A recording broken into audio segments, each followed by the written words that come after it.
مجھے اپنی زندگی میں قاری عبدالباسط عبدالصمد کے ساتھ ایک مہینہ گزارنے کا موقع ملا امریکہ میں.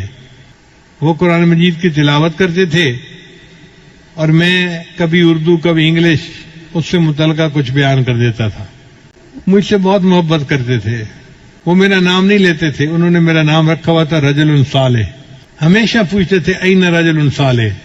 نماز پڑھانے کا وقت آتا میں انہیں کہتا جی کہ آپ نماز پڑھائیں. وہ کہتے یہ کیسے پاسبل ہے کہ آپ کی موجودگی میں میں نماز پڑھاؤں, آپ پڑھائیں گے.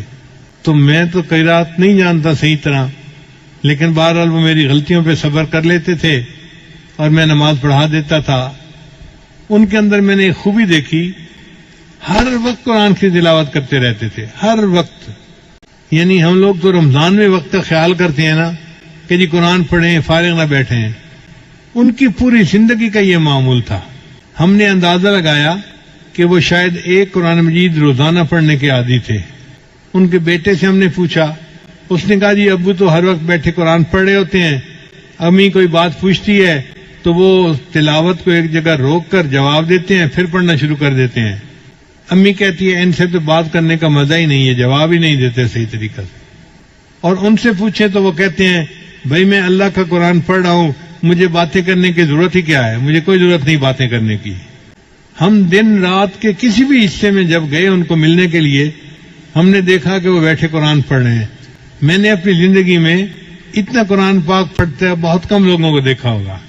ایک بات مجھے اکثر جو ہے وہ پریشان کرتی تھی کہ اگر نیکی ان کی طبیعت میں اتنی ہے, کوئی فالتو بات نہیں, کوئی دنیا کی بات نہیں, سیاست کی بات کرو تو وہ ایسے بونگے بن کے بیٹھے ہوتے تھے جیسے پتہ ہی نہیں ان کو کیا ہو رہا ہے, کوئی دلچسپی تھی نہیں, تو یہ داڑھی کیوں مڑتے ہیں.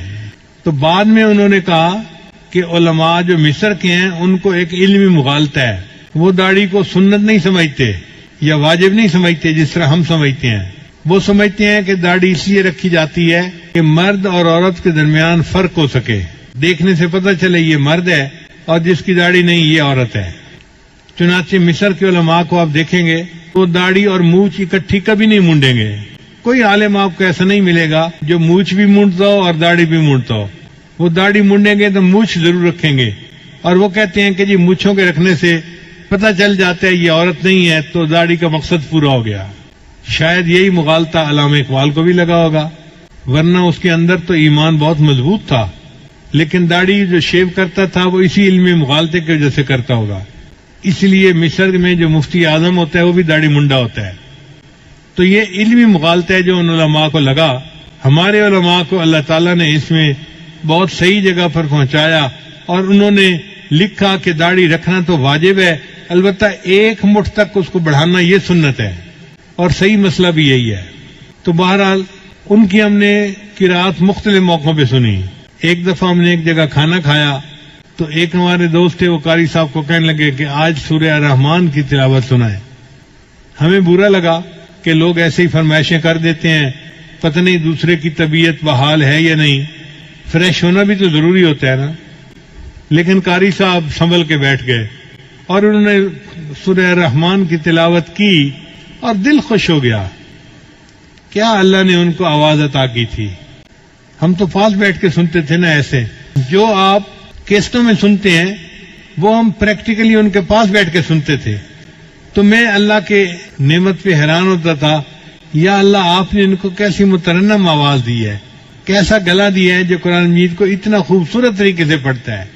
نبی صاحب نے ارشاد فرمایا تم قرآن مجید کو مزین کر کے پڑھو, یعنی اچھے طریقے سے پڑھو.